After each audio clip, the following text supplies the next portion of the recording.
Have you ever had one of those moments where your phone is full of contacts, your social media is full of followers, people are all around you, yet somehow you still feel alone? Maybe you've even wondered, why do I feel lonely when I'm surrounded by people? Today, we're exploring that question through two animals who see life very differently. The wolf believes humans are meant to live in a pack, that real happiness comes from belonging, trusting, and growing together. On the other hand, the sloth disagrees.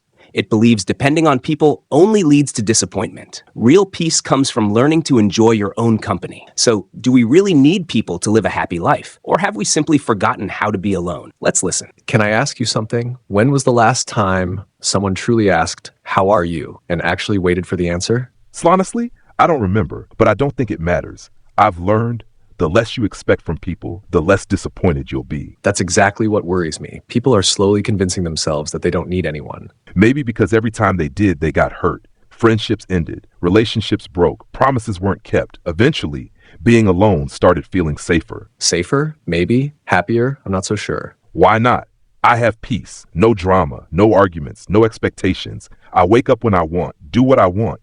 Go where I want. No one controls my life. Tell me honestly, what's wrong with that? Nothing. Solitude isn't the problem. Isolation is. What's the difference? Aren't they the same thing? Not at all. Solitude is a choice. Isolation is a condition. Solitude helps you discover yourself. Isolation slowly makes you forget that someone else could understand you. Interesting. But if people constantly disappoint us, isn't isolation the smarter choice? Tell me, if one meal gives you food poisoning, do you stop eating forever? Of course not. Then why do one or two painful relationships make us stop trusting everyone? Because emotional pain feels different.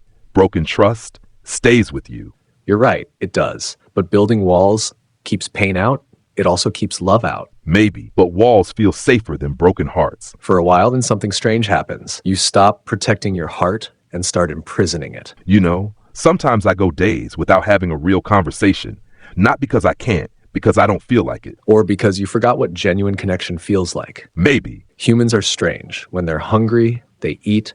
When they're thirsty, they drink. But when they're emotionally lonely, many pretend nothing is wrong. Because admitting loneliness feels embarrassing. People think if I'm lonely, something must be wrong with me. Exactly. So instead of saying, I need connection, they say, I'm just busy, I'm tired, I enjoy being alone. Sometimes that's true. Sometimes it's simply easier than admitting, I miss being understood. Can I ask you something? If people truly need each other, why does loneliness seem worse today than ever before? We have phones, video calls, messages, communities everywhere. We have more ways to connect than any generation before us. So why do so many people still feel alone? Because we've become incredibly good at staying connected, but we're slowly forgetting how to truly connect. I don't understand. Isn't sending messages talking? Let me ask you something. How many conversations did you have yesterday? Hundreds. Messages, comments, replies, work calls. And how many of those conversations made you feel understood?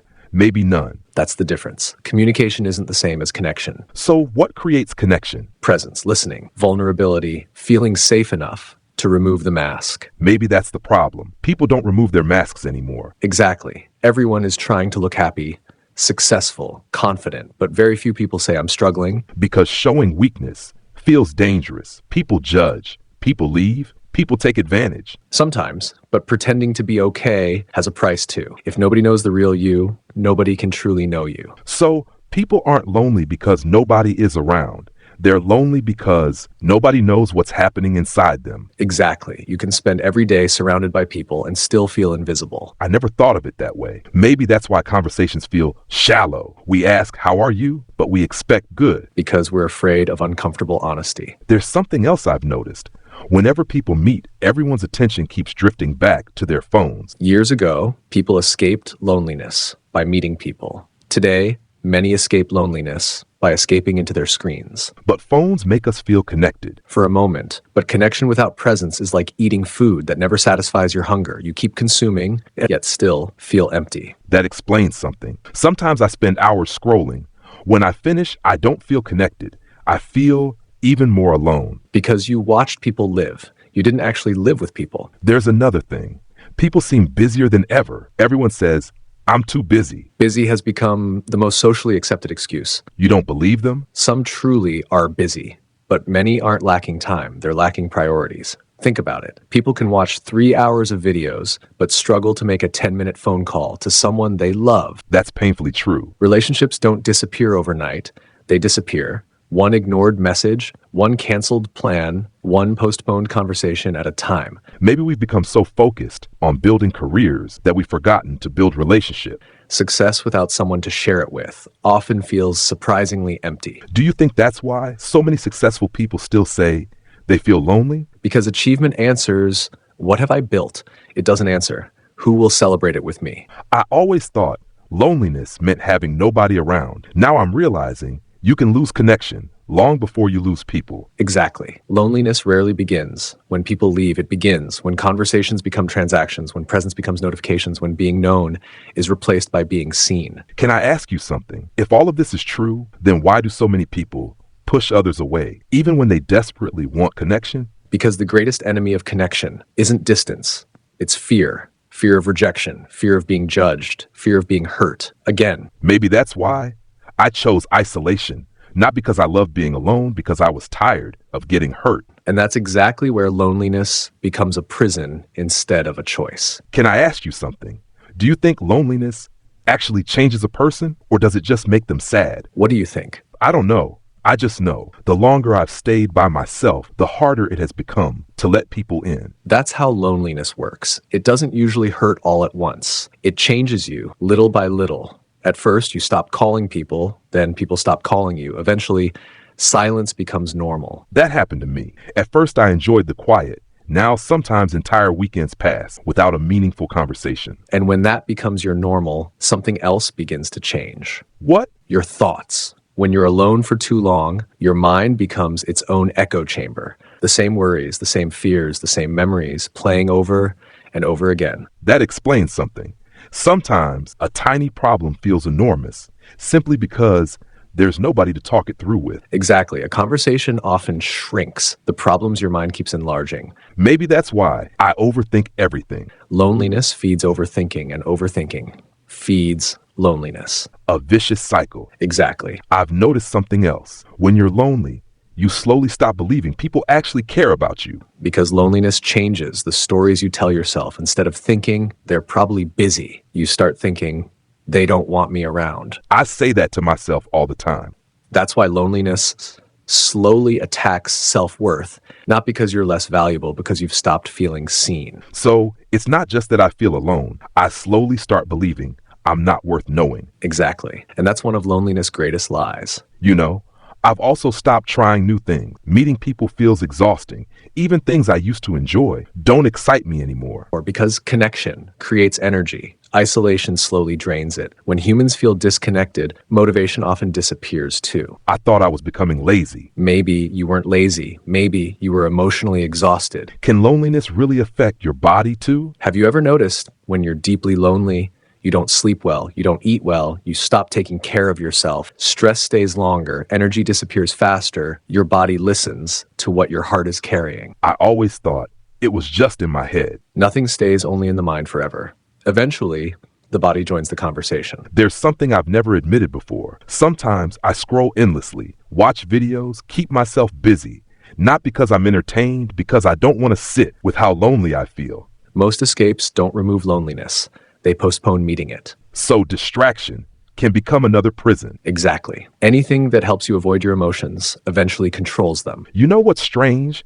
The more lonely I became, the more difficult it became to ask someone to spend time with me. Because loneliness whispers, if they wanted you, they would have called. Yes, exactly. And thousands of people are sitting in different homes tonight thinking the exact same thing, waiting for someone else to make the first move. That's heartbreaking. Loneliness doesn't just separate people. Sometimes it convinces everyone to wait. Can I ask you something? If loneliness can change the way we think, the way we feel, even the way we see ourselves, is there really a way out? Or once someone becomes lonely, do they stay that way?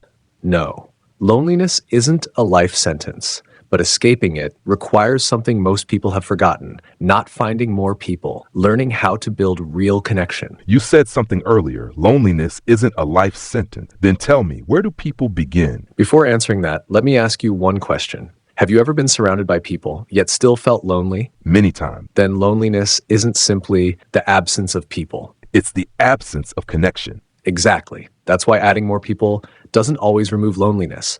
Real connection is built, not counted. Then what creates real connection? The courage to be known. Meaning? Most people spend years trying to impress others. Very few spend time allowing others to truly know them. Connection begins the moment pretending ends. So, if I keep hiding my struggles, people can only know the version I'm performing. Exactly. And a relationship with a mask will always feel lonely. You know, I've always waited for people to call me, to text me, to invite me. And how often did you make the first move? Rarely. Loneliness makes everyone wait. Connection begins when someone decides to stop waiting. Sometimes one message, one phone call, one honest conversation changes everything. But what if they reject me? Then you've lost one conversation, not your worth. Never confuse rejection with your value. I think many people do. They do. And because of that fear, years of friendship never even begin. Can I ask something else? How many close friends does a person actually need? Less than most people think. 1,000 followers cannot replace 3 people who truly know your heart. Depth will always matter more than numbers. So, the goal isn't more relationships, it's better ones. Exactly. You know, listening to you today, I realized something. Maybe I've been protecting my peace so much that I accidentally protected myself from love, friendship, and belonging too. And now I want to admit something. What's that? You were right too. I was? Yes, not everyone deserves a place in your life. Learning to enjoy your own company isn't loneliness, it's emotional maturity. Someone who cannot enjoy solitude will eventually become dependent on other people for happiness. I finally understand. Solitude helps me build a relationship with myself. Relationships help me build a life with others. I don't have to choose one or the other. Exactly. Humans don't flourish by living only for themselves, nor by losing themselves. To everyone else, the healthiest life has both time to be alone and people worth coming back to. You know, for years, I believed strength meant needing nobody. Today, I think real strength is having the courage to let the right people know the real you. And remember this, a lone wolf can survive, a pack can thrive. The goal isn't to never be alone. The goal is to never stop belonging. Maybe loneliness was never asking me to find more people. Maybe it was asking me to build deeper connections with myself and with others. Because at the end of the day, the richest life isn't measured by what you've collected. It's measured by who would sit beside you, even after everything else is gone.